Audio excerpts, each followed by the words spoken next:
We are on to our final session, and we're turning to the topic which we've just briefly discussed on cybersecurity. Topics becoming increasingly critical to the overall well-being, stability, and success of any organization. I'm very happy to welcome Dr. Caroline McGrory to the stage. Caroline's expertise is in professional accounting education. She's developed education programs focusing on cybersecurity education for the non-IT expert, which would be especially relevant, I think, for the audience here today, including me. So do you want to go straight to the Slido questions yourself and you'll take them on board? Okay, that's great. That gets me off the hook. So would you all please welcome Dr. Caroline McGrory.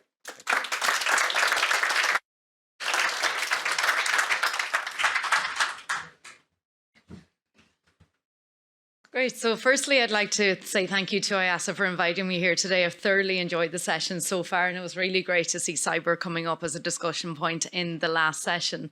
So I think there are just two Slido questions that we'll probably open with and just get a sense of the room's perspectives on cyber. So the first one is, what do you believe are the major challenges facing management boards when navigating the cybersecurity landscape?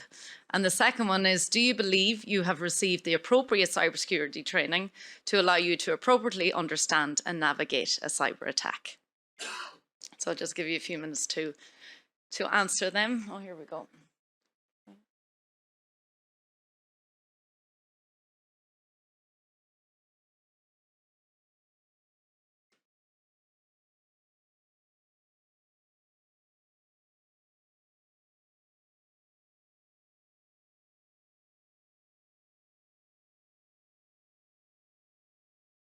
Okay, so as the responses come in just in relation to the cybersecurity training, again, this is very on par with other discussions we've had with lots of different organizations and companies. There is obviously, it is a big focus in organizations, but there's a lot to be done in this space, in particular in relation to the training and education piece. So I'm going to go through that from a perspective of just different things that we need to be aware of, I suppose, as a financial community, and equally the big role that education has to play in this area. So I'm just going to move on. Is the second question there as well? Or we can just move on to the slide deck anyway. So just, I suppose, to give you a little bit of a background as to how I ended up in the area of cybersecurity. So I trained as a chartered accountant with Deloitte and then moved into an academic role in Dublin City University in 2010. I spent 3 years in our campus in Dublin, and again, my main role is around educating our A&F graduates or A&F students, accounting and finance degrees. But in 2013, I had the opportunity to set up a division of DCU Business School in Saudi Arabia. So I moved to Saudi in 2013 and ended up, it was initially for 4 months, and I ended up staying there for nearly 9 years. And over that time, also completed a PhD in professional accounting education. So as you know, in any business school, a really key focus of what we do is going to be industry engagement. So a lot of my work with industry would have, I suppose, brought me onto this area of cybersecurity, because it was, when we went out talking to companies, cyber risk was being listed as one of the top business risks affecting organizations. And I suppose as an educator in this space, it's ultimately really important that we bring that into our education programs. So then I got the opportunity to apply for a Fulbright scholarship in Boston College, focused on cybersecurity. So I was awarded the Fulbright scholarship at the start of 22 and had the opportunity to spend a full year in Boston, completely immersed in this area. And really my role, so I went out there again, and there was a number of people with me. They were all IT experts, so I was very much the only accountant in the room and the only person really looking at this from a business perspective. So to say I felt like a fish out of water was probably an understatement. However, very quickly I found a space for me within that area, because what I found was, and again it was mentioned in the last panel, cybersecurity is a really technical issue, and there's a really big gap in translating that really technical language into a business language. And as I said, we had the opportunities to work with the FBI. We worked with some of the top companies in the US. I'd say 60% of my role in Boston was spent out with organizations learning what they were doing. I also did a lot of work with the AICPA, so the accounting profession in the US, to learn what they were doing. And they've actually been working in this area since the 1970s, so there's a huge amount to be learned from what they actually do. So I suppose that has brought me really into this area now, and a big part of the role since I moved back to Ireland from Boston is the development of education programs for the non-IT expert in the area of cyber, and I do a lot of work with Chartered Accountants Ireland in this space. And again, it was mentioned in the last panel as well about the education in relation to bringing this formally into our education programs. That's something that's very much on the agenda of Sinead Donovan, who is our current president, and so she really wants to see cyber education as part of the IPD stage, so the training accountant stage, and equally at the CPD stage.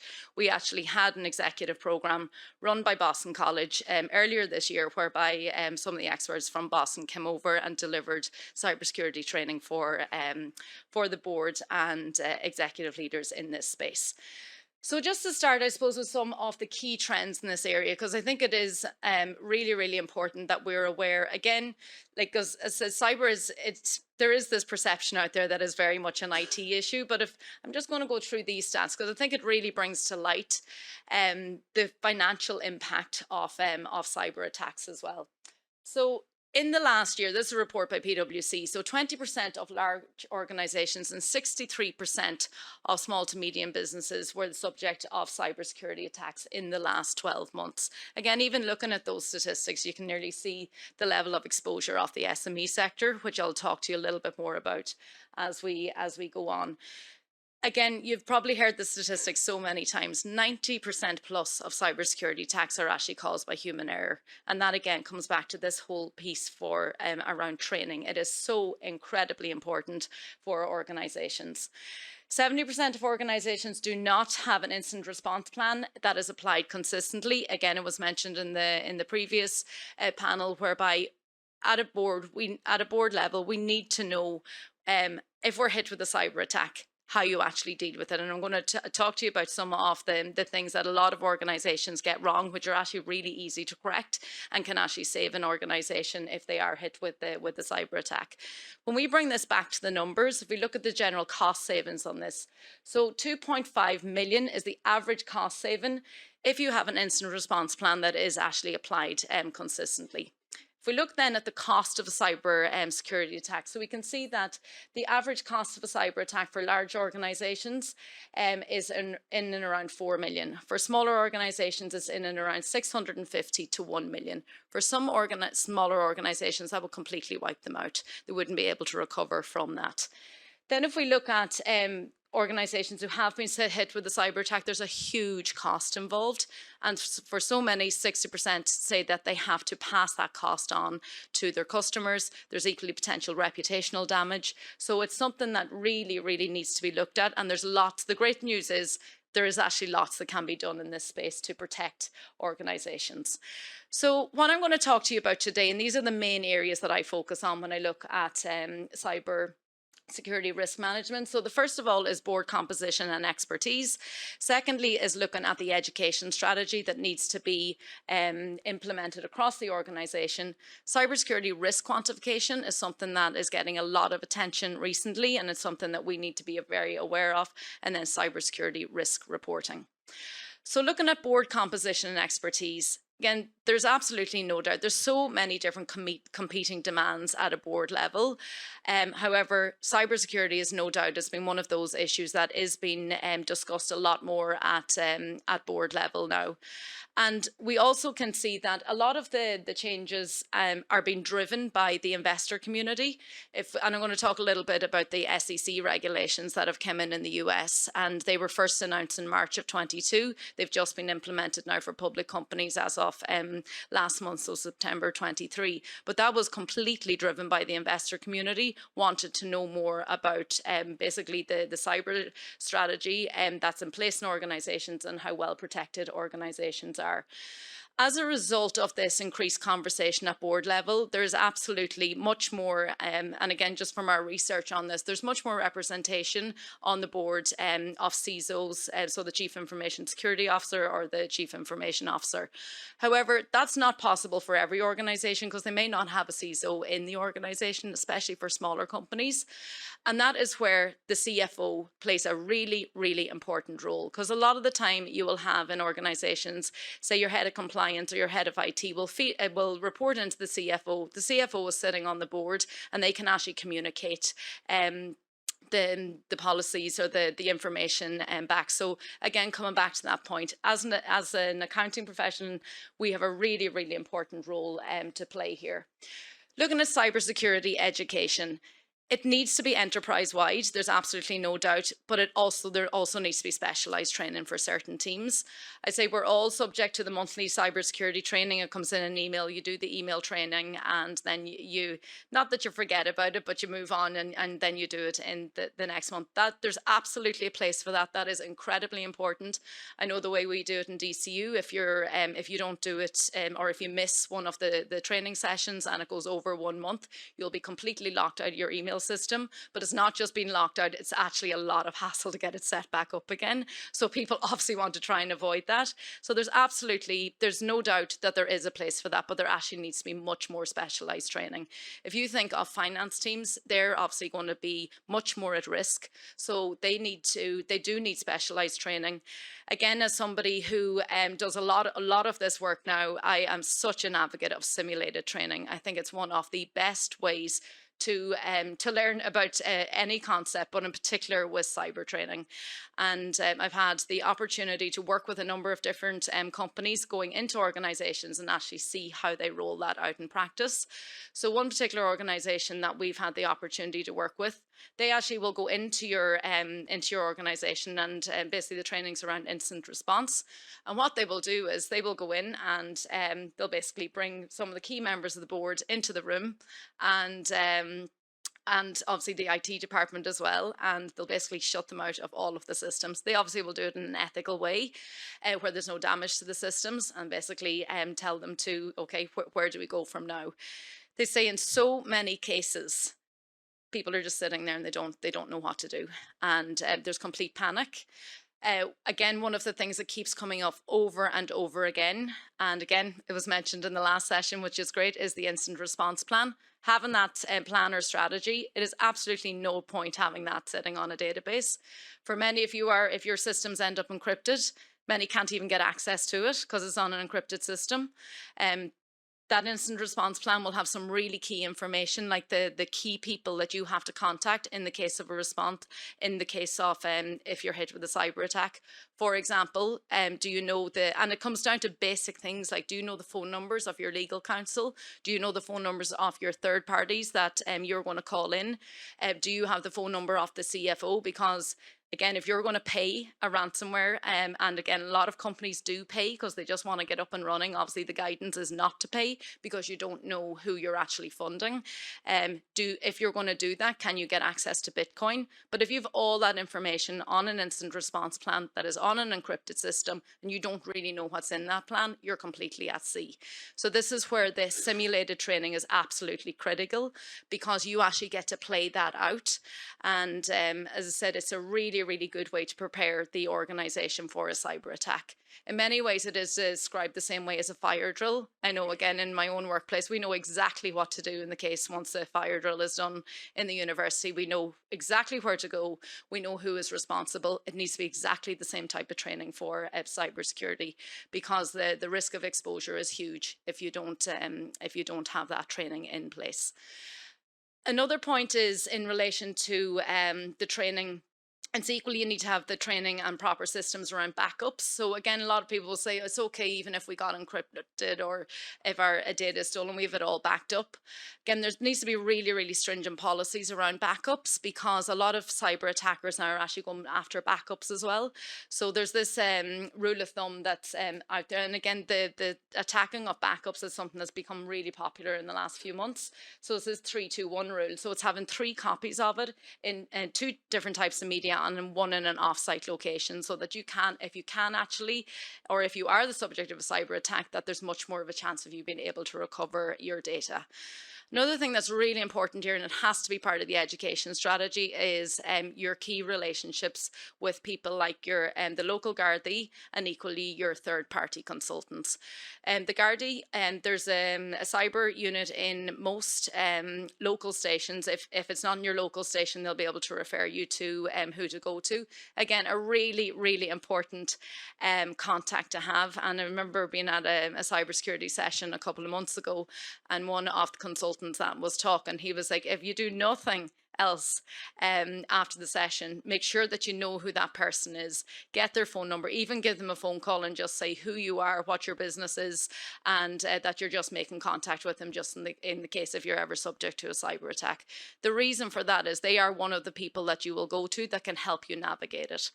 The second thing is your third-party consultants. They can do so much. So for example, again, one of my Fulbright colleagues works for Rapid7 here in Dublin, and they would be a third-party cyber consultant, and he speaks about often they because a lot of cyber attacks happen on a Friday evening, so the attackers can get into the system and have all weekend to be working around your system before it's ever detected.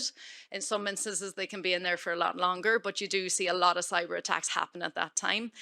And he said they can, if they get a phone call from a new client, if there isn't an existing relationship already there, the very first thing they have to do is draw up legal documents. That takes time because they cannot go into your system without having that legal paperwork in place. So again, you need, and again, this is where SMEs are really exposed because it's really expensive to have that type of, I suppose, consultant on a retainer. However, if you can afford it, it's a really worthwhile investment. Again, it brings it all back to the role of the accountant here, because if the CFO in an organization understands how important this is, they can obviously allocate the budgets towards doing this.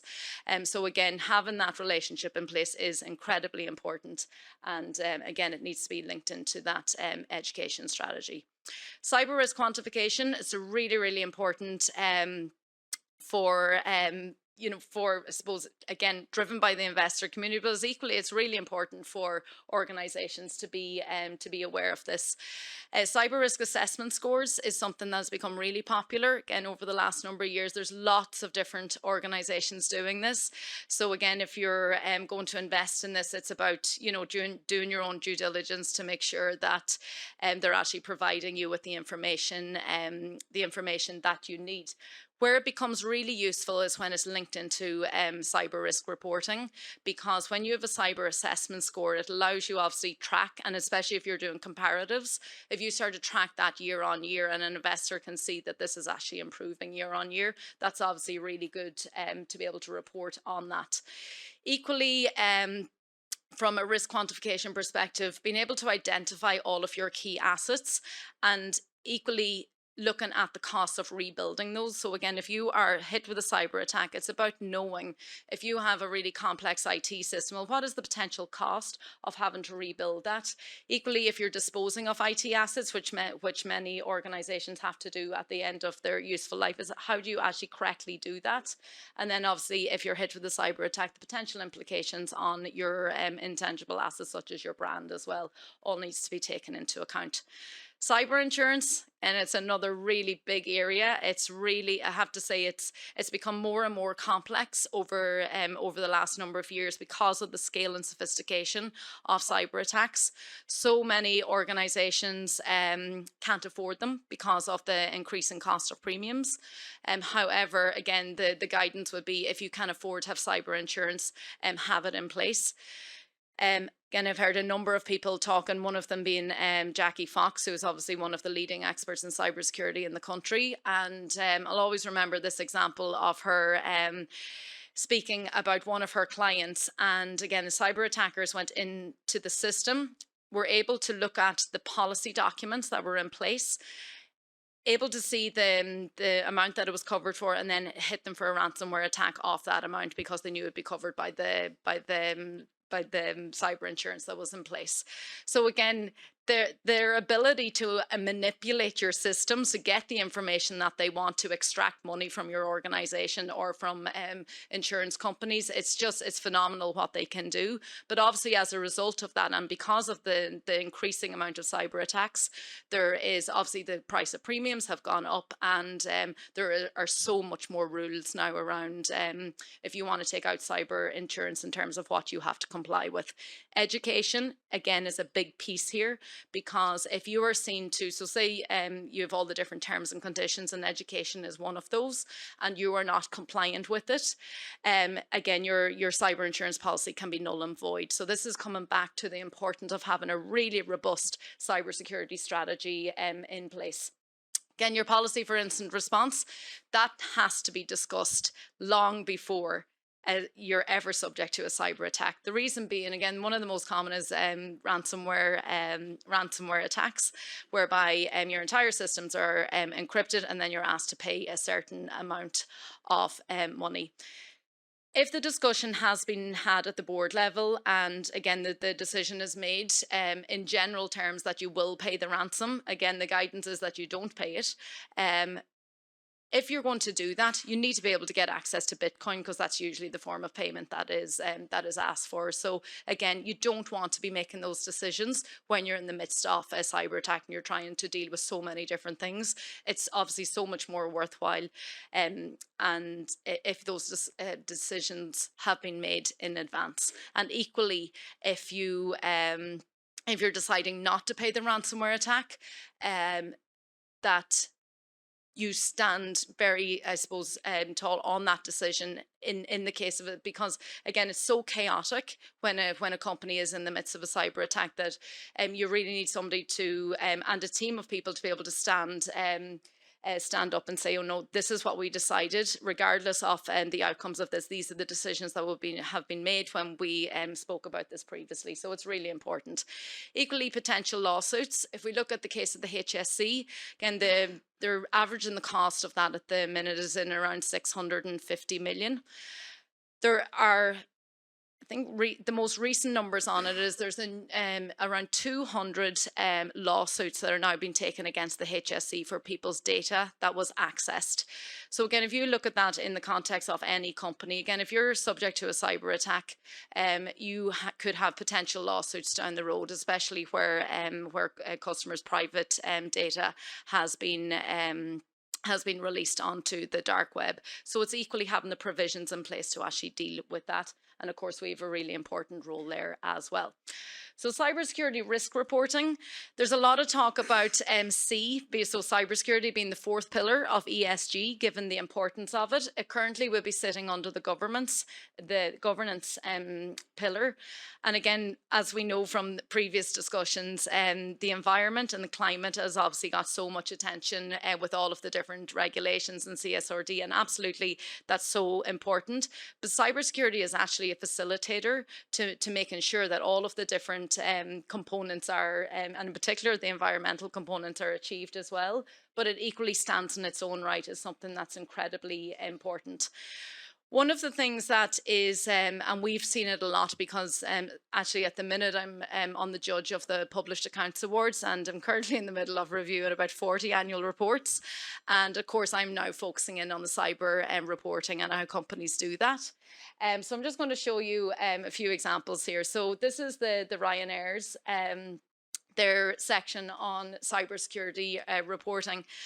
And interestingly, I was at an event last week with Eddie Wilson, the CEO of Ryanair, and he was talking about their investment in cybersecurity, and equally about the cybersecurity risk reporting. But what I was really impressed with here is, and again, I'm not sure if you can see it there, but they're reporting, and again, I've been monitoring this now over a number of years, and some organizations, again, don't do it that well, because again, it's not regular. We don't have the regulations in place yet to do it, or the guidance.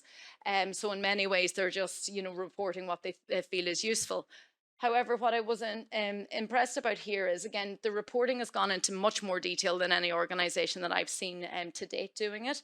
So they're talking about their instant response agreements that are in place. They're equally talking about the NIST directive, so this is one of the EU directives that they have completed, but also that they complete a cybersecurity audit for the aviation sector. And then they talk about the simulated phishing training that they do within the organisation, and that if people fail that, they obviously have to undergo more training. But what was really interesting here is the fact that they have a cybersecurity assessment score, and then they've compared it to some of their competitors in the industry. That's really valuable information for investors, because again, you get to see, and again, you obviously have to have a very objective view when you're looking at this. So this is why it's really important to try and understand what's behind these numbers. But at least it is an attempt at reporting to see, and again, to give the investors some idea as to how they are dealing with cybersecurity. Just also going to look at this example of the Grafton Group, and I am not by any means singling out the Grafton Group. This is reflective of so many organisations across like globally really, but in terms of what the reports that I'm looking at the minute, again, it's just an example that's reflective of so many. When you look at their risk section in their annual report, they talk about cybersecurity being one of the top risks, and we can see it here, and we can see it's over here on this graph. They said it's the impact is severe, and it's the likelihood of it happening is probable. However, when you actually go to the reporting on it, it's very generic, doesn't really tell you anything. If I was an investor looking at that, I wouldn't be any the wiser as to what is actually happening and what they're investing in cybersecurity as a result of reading the annual report. So there is a huge opportunity here to actually do reporting a lot better.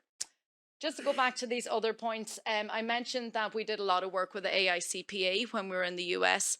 Again, they've been working in this area since the 1970s, and we're all very familiar with SOC audits. They would have developed the SOC audits, but you can see it started back here with SAS 3. Again, I'm not going to go through all of these, and we can see here the SOC 1, 2, and 3. But interestingly, they developed a cybersecurity risk reporting framework in 2017. The benefit of that for us is that we can actually learn so much from what is happening in the US. So if we're advising our clients or even in our own organizations and we want to get a better handle on how to actually address cyber risk reporting, we can actually look at these resources. Also, the NIST cybersecurity reporting framework is one of the top frameworks in the US, and what you find is a lot of different reporting frameworks actually come from this one. But again, it's very simplistic when you look at it. Obviously, like anything, when you go into the detail, there's a lot of different, there's a lot of information within it. But at the same time, it's a really good benchmark if you just want to get, I suppose, a handle on a framework that might be useful in your organizations. So with that, just to conclude, and again, these are just a few points from different newspaper articles that I've looked at recently.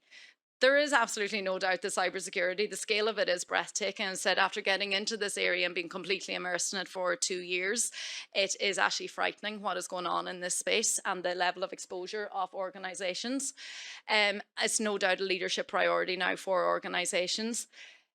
For us as finance professionals, we have a really, really important role to play here. Again, it is not the responsibility of the IT department. It is very much, it's the responsibility really of everybody in the organisation. But as finance professionals, we have such an important role to play. It is very much high on the agenda of Irish organisations. And board engagement, I think the way to really get boards, I suppose, engaged in this area is cyber risk quantification. You can turn a really technical language into something that is very understandable when that is done properly. Cyber insurance, again, we need to be very aware of that. If you're taking it out or if you're advising clients on it, it's knowing exactly what you're covered for, what you're not covered for, and again, where the potential loopholes can be, because it is such a costly expense for organisations. No doubt, and I've mentioned it a few times, SME sector is hugely at risk here because they don't have the financial resources to invest in this to protect organisations, the way that larger organisations would. Instant response and training and instant response plans, it's absolutely critical that that training is carried out on a regular basis in organizations, and it is done through that simulated form. And just, I suppose, the closing mark on it, again, has been mentioned in nearly every session, to achieve anything, again, in the area of sustainability, or in this case is cybersecurity, it's absolutely a shared responsibility. It's a responsibility at the individual level, it's a responsibility for our roles in our various organizations, and it's equally a responsibility for the various professions that we are involved in. Okay, thank you very much.